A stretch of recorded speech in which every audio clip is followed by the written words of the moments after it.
Përshëndetje, miq të respektuar. Në këtë video dua ta bëj një bisedë prej së largu me presidentin e Ukrainës, apo bisedën ta zhvilloj me juve duke e përshkruar Volodymyr Zelenskin, që të jetë një mësim që duhet lexuar dhe marrë ders nga ato që ndodhin në shtete dhe kombe të ndryshme. Ders sidomos për klasën politike e shqiptare, se çfarë duhet të mendojnë paraprakisht, çfarë vendime duhet të marrin në kohë të caktuara, edhe nëse ato vendime kritikohen nga qytetarët, nga mediat, por që në fund të mos dalin ashtu siç i ka dalë pazari Volodymyr Zelenskit në shtetin e tij në Ukrainë. Askush në botë, a mundi me besue se askush në botë kur nuk ka mujt me imagjinue se zgjedhja e një ish komedieni, apo me fol kosovarshe, zgjedhja e një hajgaregjiu si Volodymyr Zelenski për president të Ukrainës në vitin 2019, duke i fituar 70% të votave, askush nuk ka mendu se ky dhe gjendja do të jetë katastrofa më e madhe për Ukrainën dhe për ukrainasit. Këtë më së paku kanë mujt me besu, apo kanë dëshiru me besue vet ukrainasit. Pra, askush prej ukrainasve nuk ka dëshiru as të imagjinoj, e lemë të besoj, apo të sheh me sy se një vend si Ukraina, që posedon 5% të rezervave nëntoksore, të gjitha mineraleve në botë, që posedon 7% të sasisë botnore të titaniumit, vend i cili posedon mineralet e rralla si asnjë shtet tjetër në botë, vend nga i cili varet dhe është varur për 25 vite zhvillimi teknologjik i Kinës dhe i kompanive më të mëdha në botë në industrinë e komunikimit. Jeni të kuptu se kush ka qenë Ukraina. Vend i cili në të cilën është varë shumë prodhimi i aeroplanëve,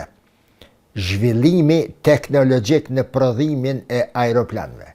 Vend i cili ka ofruar prodhimin e baterive për makina dhe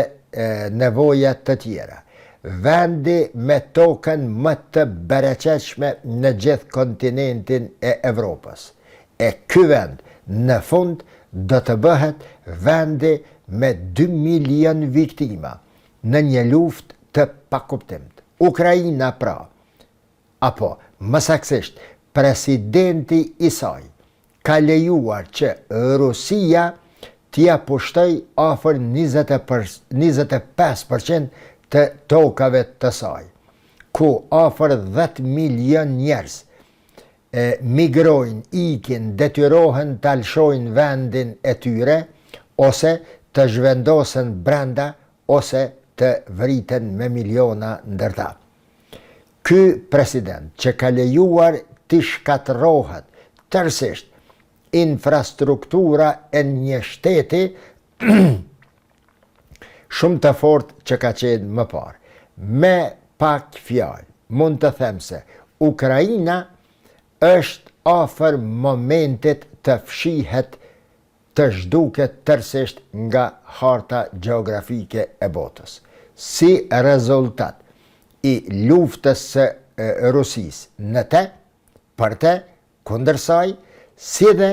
si rezultat i politikave të pagabuara, i politikave të një komedieni, i cili nuk ka qenë dhe ende nuk është i aftë e as e ka mundësin të sheh për te i hunde. E lema të jetë udhëhec i një vendi me këto afinitete, këto bereqete, pasuri, pozitë gjeografike siç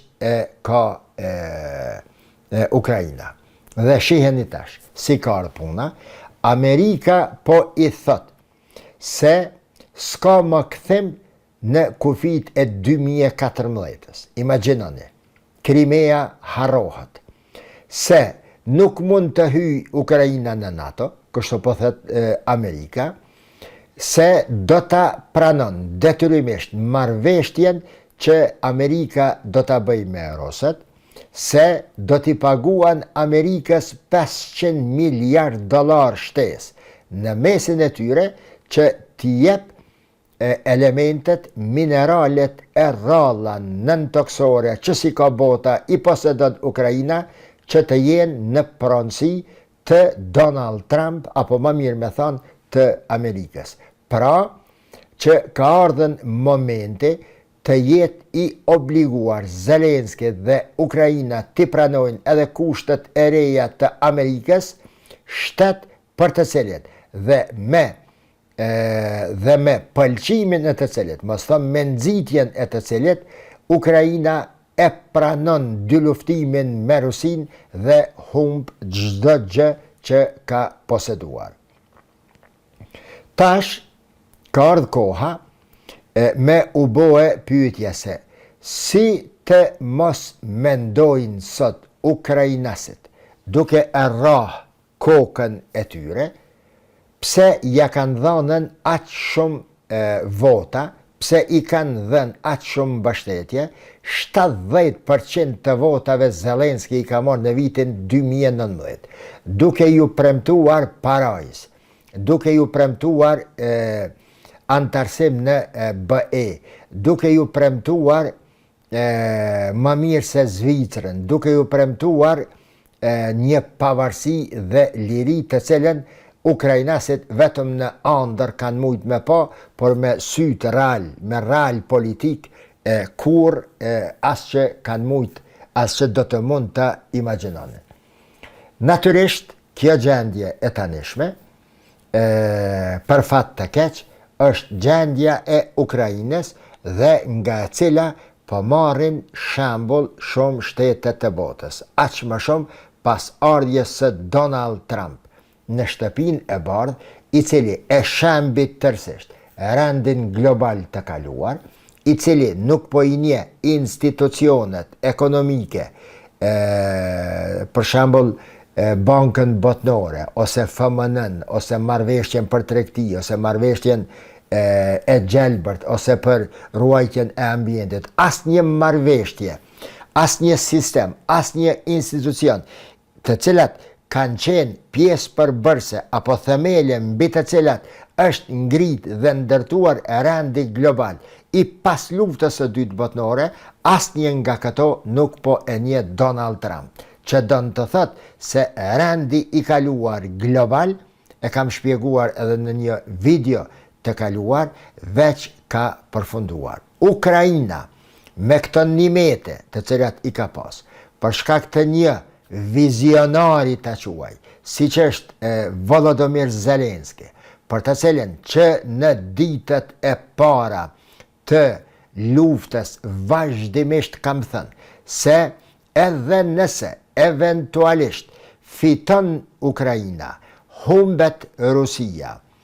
si që shkruhej në media të ndryshme, sidomos në Perëndim, dhe si që imitoheshin qorrazi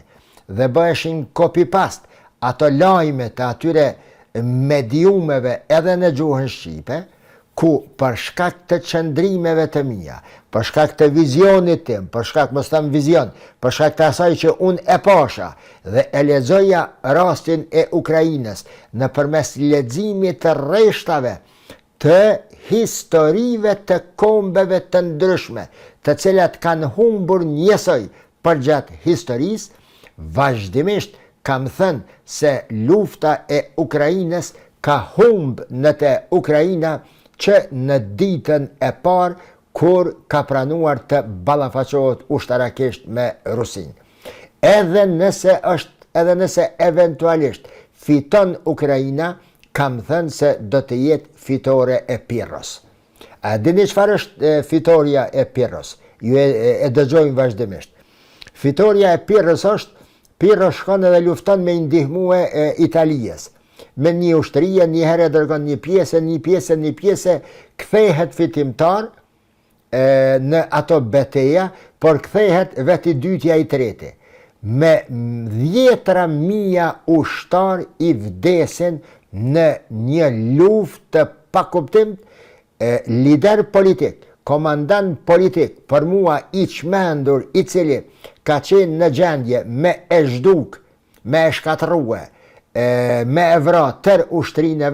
vetëm që të kthehet dhe të thëtë se une e kam fituar betejën, apo që t'i thët atyre të cilat e kanë nxit se ja une juve ju ndajta në bes. Njëjtë kështu, sigur Pirro, i cili për të thënë se kam fitu, e ka humbën krejt ushtrien e vetë, mbas edhe i bie shteti pastaj, zhduket nga harta geografike dhe harta e historisë, edhe Volodymyr Zelenski, edhe po ta kishte fituar këtë luftë, unë e kam quajtur se do të jetë fitore si e Pirros. Megjithëse që kam thënë vazhdimisht dhe them se lufta e Ukrainës për Ukrainën është e humbur, jo tani pse ka Donald Trump, por që nga ditët e para. Të luftohet me një superfuqi, si që është Rusia, është mosnjohje e real politikës. Nuk dua që ta bi shembullin e palestinezëve, të cilët të detyruar i bën të gjitha këto dhe ja çfarë i ka gjetë përballë një fuqie ushtarake si e Izraelit, e cila tani më po flet me një gjuhë të hapur se është për shfarosjen apo dëbimin total të palestinezëve nga tokat e tyre. Prandaj, dua ta përsëris një gjë të cilën e kam përmend më parë.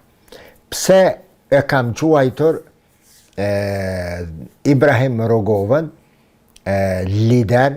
apo president historik, mos them legjend, sepse legjenda është diçka që nuk ka ekzistuar. Legjendari Adem Jashari, komandanti legjendar Adem Jashari, është shprehje e gabueshme kjo. Kjo do të heket prej fjalorit, vokabularit të gjuhës shqipe dhe gjuhës të shqiptarëve. Komandanti legjendar do thot diçka që nuk ka ekzistuar, që është legjend, që është, mos them nejse. Do me thonë, komandanti vërtet, komandant që i mbetet emni i gjallë, si tek ne, si tek Allahu Gjelle Shanuhu, sepse vetë Kur'ani thot, shuhedat, dëshmorët, janë njerëz të gjallë, ata nuk vdesin, por jo o njerëz nuk e kuptoni. Pra, ky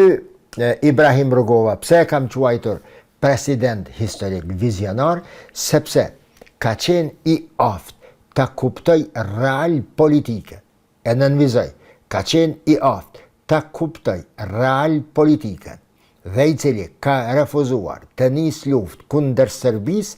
pa i njohur mirë rrethanat e asaj se si do të përfundoj.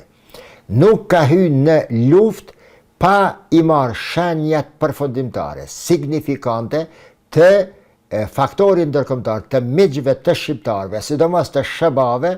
që të hyj apo të mos hyj, me gjithë kërkesën e Slovenisë, e sidomos të Kroacisë, e pastaj edhe në Bosnje, që bënin thirrje, nxitje që edhe Kosova ta nis luftën kundër Serbisë në atë kohë, Kosova, vizioni i pavdekshëm i Ibrahim Rugovës e shpëton popullin e Kosovës nga një luftë shfarosëse e cila do të bëhej në një kohë të pako. Njohja e real politikës për Zelenskin do të ishte alfa dhe omega, ose ABC-ja e të qenurit president i Ukrainës. Një ish komedien, një ish hajgaregji, i cili i fiton 70% të votave, e bje shtetin e tij në këtë gjendje ku tani, pasi është shtrydh bashkë si kur limoni, po hudhet matan vendit dhe historisë për të lënë Ukrainën një vend i cili mesa po shihet, nëse shkohet kështu, do të shlyhet fare nga harta e gjeografisë. Deri në një video të radhës, mirëmbëjtje.